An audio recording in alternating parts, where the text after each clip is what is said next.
All right, welcome everyone to Frank Analysis. I'm your host Franco. I'm pleased to again be joined by the incredible Derrick Broze of the Conscious Resistance Network and the Last American Vagabond.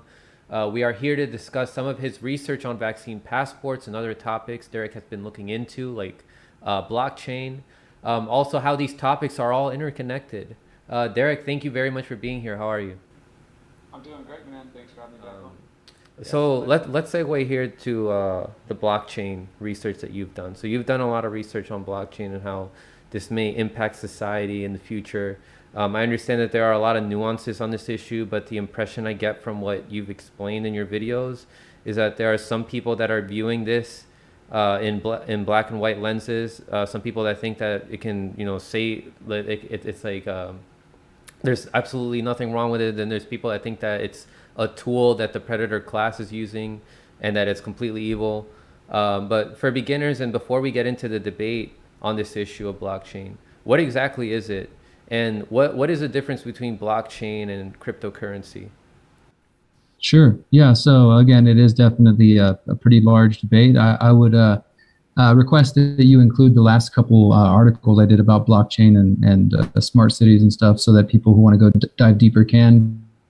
But essentially, a blockchain is a digital ledger that can store data, information of any kind. And what makes it unique is historically ledgers, which have always existed as long as banking and accounting and records have existed, going back to the Sumerian culture, seen as kind of the first civilization in modern day Iraq, that they kept detailed records of banking transactions, etc. And these might be written on tablets. Those are considered to be a ledger of those tablets, right? And then over time, maybe these ledgers became paper documents. And then, of course, with computers, they became digitized and put on online or stored on server space, etc. But with a blockchain, the idea is that this is a distributed ledger that is typically seen as being immutable, which means that it cannot be changed, it can't be altered, that once something is saved and imprinted on the blockchain, that it is there forever and there's a permanent record of it.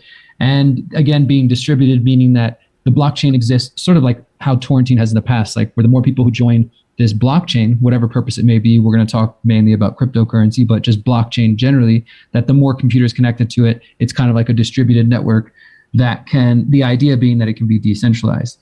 Now, one thing that is important to know about a blockchain and the technology behind it is that it is just like any tool, completely neutral. It's neutral in a sense. I will say more specifically, it's dependent on the developers and the creators. So the general idea of blockchain is neutral, but at the end of the day, when somebody decides I'm going to create a blockchain for this or that project, that could be something like, I want to create a blockchain to create some new type of currency exchange, value exchange that allows people to circumvent the banks and corporations. And this is going to focus on third world countries and how to get those who are considered unbankable, instead of getting them plugged into this technocratic system that the World Economic Forum and Gates and others wants, getting them on a kind of more decentralized system. So that could be one use of the blockchain, right? But then another company could say, we're going to create a blockchain and we're going to use it to store everybody's personal data on this. And this is not going to be decentralized. It's going to be centralized on our servers. And it's also going to be immutable, where it can't be altered. It'll have some of those same qualities, but instead of being decentralized and maybe focused on privacy, it's more centralized, and someone or some entity or some individuals have access to that information. And so that is an important distinction, that the blockchain is dependent on the developer. And then the difference between, like, how does cryptocurrency relate to that? So a cryptocurrency, a specific definition for that would be a currency, a digital currency that implies privacy, decentralization, I would say kind of trying to work around the governments and corporations. It's really kind of an anarchist idea, sometimes referred to as cypherpunks. Was the movement in the 80s and the 90s when computers were really the internet was first starting to come about. People who believed in this beauty of the internet as a decentralized idea, which obviously hasn't happened. We've all centralized on the World Wide Web. But it started out as the cypherpunk movement, and then more recently people call them like crypto anarchists and things of that sort. But essentially that was kind of where the birth of cryptocurrency came from, the idea of exchanging value, sending some type of money or currency to someone anywhere in the world. The idea being that it would be private, it would have low to no fees and extremely fast. And like I said, it would circumvent the banks. So that is like what a cryptocurrency is. And then you also have, to make it hopefully not more confusing, a digital currency. And this is where you're starting to hear the term central bank digital currencies. And it's important to acknowledge that they don't say central bank cryptocurrencies, because even the banks, the IMF and the kind of global banks, recognize that what they're promoting isn't a crypto as I just described it, private, decentralized, sort of anarchist in its methods, because they don't want that vision, but they do want digital currency. They want digital currencies that are, as I said, not private, trackable, traceable for various other reasons. So you have this competition that's basically been going on since the birth of the first blockchain with Bitcoin in 2008, and then all the growth we've seen since it. That as long as I've been reporting and kind of been involved peripherally to the crypto space, there have been people who want that anarchist type vision. They don't want the government to get involved. They want to keep it like outside of the state's hands. And some of those people supported things like Ross Ulbricht and the Silk Road case and these online markets where you can buy anything you want. And then you had the people who are like, no, we need to work with the banks. We need to go work with the World Economic Forum and rub elbows with Google and all these people, and let's let the government regulate us so we can become legitimate. And that's been a very stark kind of divide over the years.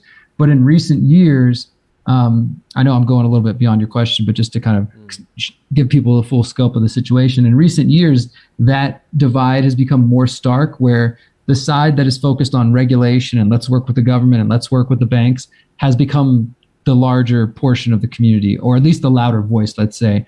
And that part of the community is also the type of people, in my perspective, who focus on cryptocurrency and blockchain as simply tools for profit, which I don't think there's anything wrong inherently with that, but it's focused so much on telling people, yeah, this is something new to invest, not something like that could be disruptive and totally get people off the drip of the Wall Street banks and the Federal Reserve System. Instead, it's like, yeah, put some money into this crypto and you might get rich real quick, And so it's very much gotten away from the original intention, which was to be a private currency that people could use for any transactions, whether the state says so or not, and without giving the banks or the government any money. So that's kind of like a little background on blockchain, crypto, digital currencies.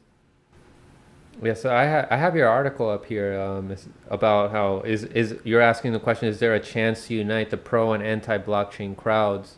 I think that talking about it more and informing people, about all the nuances behind this, that can help. That could help inform people more and realize, okay, it's there's more nuances to this. You've been like in your interview with Brian Christian and Steve from Slow News Day, Glory, and Ali, you were mentioning how there's other journalists like Allison, who I can't remember her last name, but how she's demonizing blockchain a lot, not looking at the nuances too much, and saying that some of your projects like Freedom Cells is can be like a tool for the elite class. But I want to hear your take. What are some ways that we can unite some of these pro and anti blockchain people, and what is really like the main thing that's dividing them right now, and how can we unite them? So that's a good question, and obviously I think it's an important conversation, which is why I wrote that article. You're referring to Alison McDowell, who I do want to say, and I guess this is kind of an answer to your question, is that how do we unite people is to try to make it clear that we're not, that me, and I don't think any of the people I've been working with, Ryan and others, are trying to badmouth other people. I think Allison has done great work, and people should look into her work at wrenchingthegears.com, on the work she's done on like stakeholder capitalism and social investment bonds, and the way that basically the World Economic Forum Great Reset vision is they want to put your life on the blockchain. They want to put your health. They want to put you with a social credit score tied to a blockchain. And if you don't have the right tokens to get water that day, then maybe you don't get water. Like, this really dystopian kind of, but promoted as like this is going to be equitable and just and inclusive, et cetera. They use a lot of the buzzwords, and of course the World Economic Forum, famous for putting out the video last year, in 2030 you'll own nothing and you'll be happy, that a lot of people are paying attention to, like, who are these people?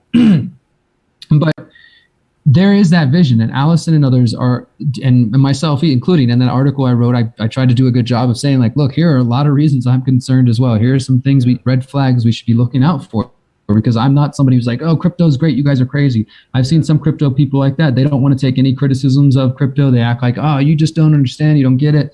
And there is a lack of understanding and a lack of nuance. Obviously, that's what we're talking about here. But I think the way to come together is for the other side to realize that they don't need to draw lines in the sand and say, like, hey, you're either with us or you're with the blockchain or something like that, because I think it's just kind of a silly way to look at things.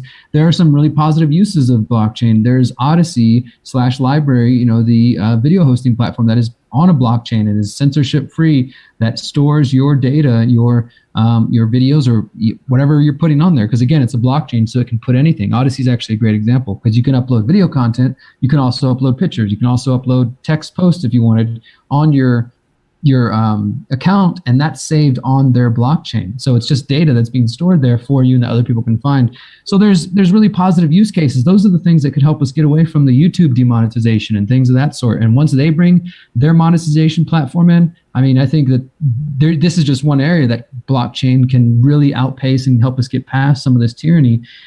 So we have to just be willing to look at the situation. And yes, I understand it's complex, especially if somebody's newly coming into it. But as I said, Allison has done some great work. I've been trying to do more work on this recently since the topic continues to come up. And I think people need to be critical thinkers, as always, when they're approaching crypto projects and blockchain projects. Look into the team, the developers, the people who are funding it. I mean, this kind of mentality that some of these folks have that are just kind of like blanket anti-blockchain. It's basically the approach. Like, for example, you're on Rockfin. Well, that's a blockchain. Sorry, can't be friends with you. Like that's the level of kind of interactions that I've seen. But we just have to be able to draw the distinction and understand the difference, right? Understand the good use of blockchain, understand the negative use cases of it, and see that both do exist. And that if we can find a way to look, if people who don't like blockchain don't have to use it, but that doesn't mean they have to sort of act as if those of us who do use it in one way or another, or appreciate the value, or at least see the value, that we can't work together, we can't collaborate together. Because clearly the situation we're facing is bigger than any of our egos, bigger than any of our one single niche movements. Like we need is kind of as much of a big umbrella as possible, uniting. And I'm honestly glad to say that I'm seeing it more and more. There are people left and right. Maybe we're not in the mainstream left and right and outside of that whole thing, but people, alternative left, alternative right, anarchists, et cetera, libertarians, that are starting to coalesce. And, maybe we don't all agree, but that's normal. The fact is people are recognizing that there's opportunities for coalitions, and that's what we should be focused on more.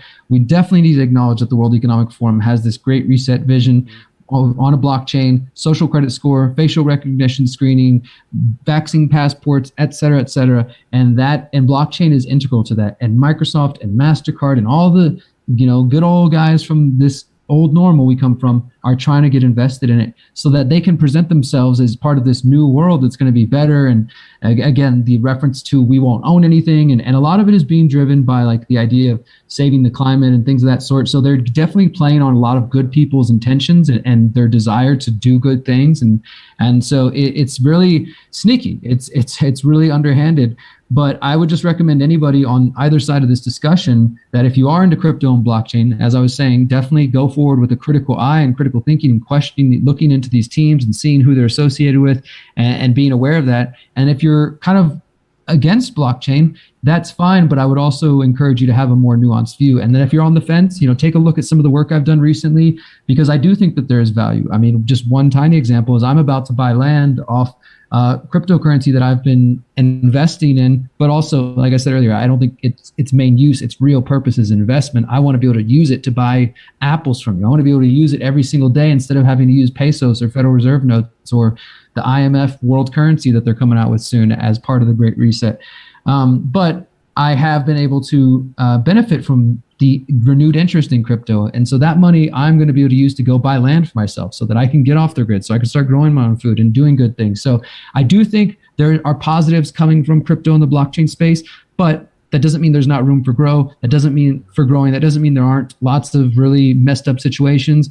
And the other thing for people to remember, because I'm sure somebody will bring it up, about blockchain's energy use is an issue for sure. So remember, again, that not all blockchains are the same. Like Bitcoin is on one blockchain, the Bitcoin blockchain, and there's all these other different blockchains, and some kind of build on top of each other's, but some build their own unique individual blockchain that operate in different capacities using different algorithms, basically, that don't involve as much energy use. There's also people who are like progressives and kind of permaculturists and climate activists who have gotten into the crypto space, who are trying to develop cryptocurrency that is emission free, or that brings in ideas like universal basic income for people who are into that, or just different ideas. So it's not just this kind of way that people have tried to describe that it's like, oh, this is just a bunch of capitalists, white rich kids, just Lambos and blah blah whatever, that sort of stereotype of like crypto space. It does have the potential to help a lot of people, but it needs to get back to those roots. So you have a lot of great projects that you've started and are in the process of making right now. You have just launched the Conscious Agora, which is a new show that focuses on solutions, and you're also developing a documentary. You want to talk about that a little bit, and like how about this project, and like what these projects are about? Yeah, man, I appreciate that. So the podcast is actually called The Activation. The first episode was What is the Conscious Agora? So I launched it in January, late January. Myself and some other activists, we worked together to launch the Greater Reset Activation, which was a very successful 5-day online and in-person activation, as opposed to just an event, very much focused on countering the Great Reset, the World Economic Forum, as indicated by the name. We call it the Greater Reset, the People's Reset. And it was just basically driven by like, how are we going to actually do something about this? Not just complain online, but take steps not only in our own lives, but encourage each other as a global community to start taking tangible steps in whatever ways that means. Pulling your money out of the banks, making sure that you're living, what I've been encouraging people recently is making sure you're living a life that is not tied into their grid, where when these vaccine passports roll out, as they are now, that you don't end up in a position where you basically have to take a vaccine if you don't want to, or you have to stick a PCR test up your nose or whatever because you weren't prepared. And so, I got to work somehow, so I guess I'll just go ahead and do this. That's what they're going to try to do, is compel you to do it. So we decided, let's organize an event that's focused on solutions. So 5 days of solutions, and it was very successful. We had 150,000 people watching from around the world live throughout the week, and then more people watching afterwards. And it spurred like this creation of this kind of community, really solutions based, and also tied to the Freedom Cell Network. So we are actually having another event at the end of May. And the Activation podcast kind of came out of that. It was basically me after that event realizing, like, I don't want to do just my normal podcast that I've been doing for years, the Conscious Resistance Live, which is, mainly like a once a week kind of news based show for an hour and kind of mixing philosophy and whatnot. I had fun doing that over the years, but the last couple of times I was doing it, I was realizing like, I'm just like over this. It doesn't mean that I don't want to continue to write. I prefer writing over videos, honestly, but I just realized like, I don't want to just keep areas to just, listen to the different solutions. We're going to be having a day about permaculture and reconnecting to the earth and talking about, our body, mind, and soul, kind of spiritual health, mental health, physical health.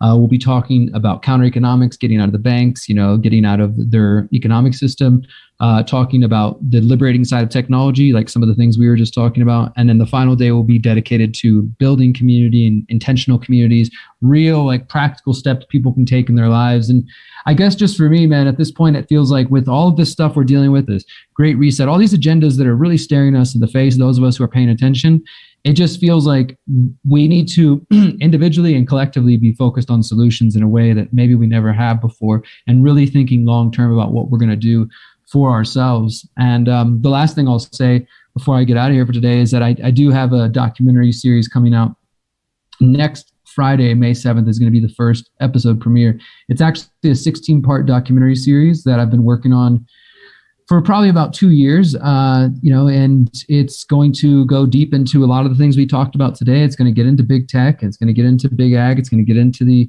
FCC, big wireless, and all the things that we've covered here, and technocracy. But it's going to do so in a way that I hope is really presenting to those of us who kind of know these things, but also hopefully bringing in some new folks. It's not going to be a conspiracy documentary. It's going to be a journalistic documentary that is based on facts and documented evidence, and done in what I'm aiming for is more of like a kind of true crime approach. Like, hey, let's look at all these different issues. Let's look at what people say about the education system and explore, are these facts, are these things real facts, or is this just kind of paranoia, or what is it? And look through each of these pieces of what I'm calling the pyramid of power. And it's going to be the first season, as we're calling it, will be 4 episodes premiering every Friday of May, starting next Friday, May 7th. So every Friday at 7 p.m., I want to say Central, on Mark Passio's One Great Work Network. You can you can watch the premiere, and then it'll be uploaded everywhere on Rockfin, everywhere else after that, after the first initial day. And if you want to see the trailer, people can go to theconsciousresistance.com, and the very first post that you'll have at the top is for the Pyramid of Power, and you can see the trailer and kind of see the full list of all 4 seasons of what we're planning. We're going to release the first 4 throughout May, and then maybe in August or September the next one, and just on until this whole thing's out. And it's one of the biggest works that I've undertaken so far. So I'm excited to put kind of like a lot of my articles and different things I've researched over the years into this kind of visual form.